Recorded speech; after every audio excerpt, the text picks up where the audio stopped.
salah satu surat yang ketika dibacakan oleh Ammar bin Yasir membuat ayah dan ibunya masuk Islam, yaitu surat Ad-Duha. Ada 3 part dari surat ini. Part pertamanya intinya adalah ma wadda'aka rabbuka wa ma qala. Di situ Allah seolah-olah ngasih tahu ke kita supaya kita jangan berputus asa, supaya kita jangan merasa kesepian, supaya kita jangan patah semangat, supaya kita jangan pesimis, supaya kita jangan pundung. Kenapa? Siapapun boleh meninggalkan kita, tapi Allah gak pernah ninggalin kita.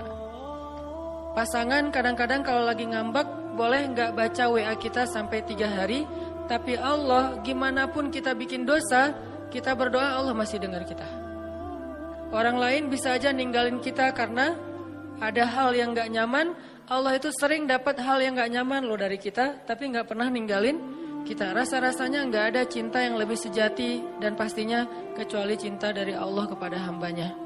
Bahkan seorang ibu aja gak bisa nandingin cinta Allah kepada kita. Padahal ibu udah paling baik ya.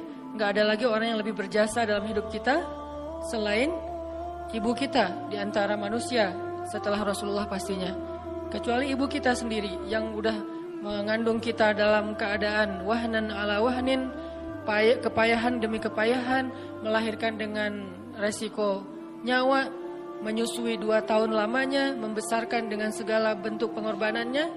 Ternyata itu gak ada apa-apanya dibandingkan dengan cinta dan kasih sayang Allah kepada kita. Ibu kita bisa kecewa walaupun dia sayang banget sama kita. Ibu kita bisa aja marah walaupun dia sayang banget sama kita. Bahkan ibu kita bisa aja bikin kita sedih atau terluka atau kecewa walaupun dia orang yang paling berjasa dalam hidup kita. Tapi Allah enggak. Sehingga Allah bilang ma wadda'aka rabbuka wa ma qala. Ketika kamu merasa ditinggalkan oleh banyak orang, Allah enggak pernah ninggalin kamu. Ketika kamu merasa dicuekin oleh banyak orang, Allah enggak pernah cuekin kamu. Buktinya ketika kita banyak dosa pun berdoa Allah masih mengijabah. Apalagi kalau kita taat. Itu part pertama dari surat Ad-Duha. Dan ini kita coba jadiin kayak motivasi hidup kita teman-teman. Ketika kita lagi lemah, ketika kita lagi drop, kita baca ma wadda'aka rabbuka wa ma qala. Kalau kita mengaku Allah hasbi, cukup buat saya Allah, hasbi Allah, hasbunallah, berarti kalimat itu harusnya kalimat motivasi banget. Terjemahan dari kalimat itu banyak. Ma wadda'aka rabbuka wa ma qala bisa diterjemahkan la tahzan innallaha ma'ana. Bisa. Ma wadda'aka rabbuka wa ma qala bisa diterjemahkan dengan kalimat fa inna ma'al usri yusra. Ma wadda'aka rabbuka wa ma qala bisa diterjemahkan inni ma'akuma asma'u wa ara. Aku bersama kamu berdua wahai Musa dan Harun, asma'u wa ara. Mendengar dan melihat. La takhafa, jangan takut wahai Musa dan Harun. Idhaba ila Fir'aun, pergilah kamu berdua kepada Fir'aun. La takhafa, inni ma'akuma asma'u wa ara. Aku yang akan memantau apa yang terjadi pada diri kalian. Jadi aku tahu banget, update banget setiap detiknya. Bahkan sebelum terjadi, aku sudah mempersiapkan perisai untuk melindungi kalian. La takhafa, jangan takut. Itu terjemahan-terjemahan yang banyak di Al-Quran tentang kalimat ma wadda'aka rabbuka wa ma qala. Atau mungkin kita bisa challenge diri kita sendiri ya. Ketika kita tilawah Al-Quran secara acak, cari ayat terjemahan atau bahasa lain dari ma wadda'aka rabbuka wa ma qala. Coba cari di Al-Baqarah, cari di Ali Imran, itu banyak banget kalimat ma wadda'aka rabbuka wa ma qala. Rabbmu tidak pernah meninggalkanmu, gak pernah benci sama kamu. Ayatnya banyak banget bahwa Allah gak pernah ninggalin kita, bahwa Allah gak benci sama kita.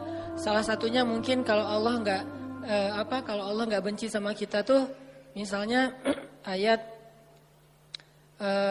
fa'in yuridullahu bikumul yusra wala yuridu bikumul usr. Sehingga siapa yang berpikir syariat itu kayak beban, seolah-olah Allah kayak nggak rela gitu ngelihat kita nyaman, kok dikasih syariat, dikasih beban, dikasih tugas, dikasih batasan. Enggak, itu salah paham.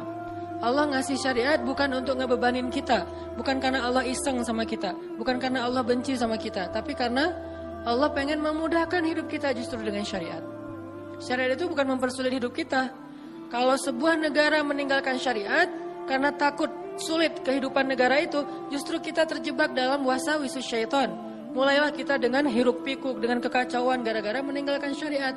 Kalau sebuah bangsa, masyarakat, keluarga, pribadi pengen hidupnya lebih mudah, ati Allah wa ati Rasul. Coba ikutin cara Allah, pasti akan jadi mudah. Memang di awalnya kelihatan agak-agak challenging nih. Tapi begitu kita jalanin, yusrun, mudah, semuanya mudah. Siapa yang taat sama Allah, Allah kasih jalan keluar. Ini jalan keluarnya. Siapa yang taat sama Allah, Allah kasih rezeki yang tidak terduga-duga. Ini rezeki yang tidak terduga-duga. Akhirnya ketemu teman orang Bandung yang udah tinggal di sana. Siapa yang taat sama Allah, Allah mudahin urusannya. Jadi mudah kemana-mana digayat. Siapa yang taat sama Allah, Allah gugurkan dosanya. Berharap kayak gitu dan dilipat gandakan pahalanya. Berharap juga kayak gitu. Ini artinya hal sepele gini aja Allah hargain. Karena faman ya'mal mithqala dzarratin khairan yarah. Pasti Allah balas. Ma wadda'aka rabbuka wa ma qala. Jadi Allah itu enggak pernah absen, teman-teman. Enggak pernah offline, enggak pernah kelewat gitu. Aduh, ada yang kelewat nih enggak sempat di-like. Kalau kita kan kalau terlalu banyak nge-following, akhirnya udah ketutup ya, ketimpa sama yang baru posting gitu.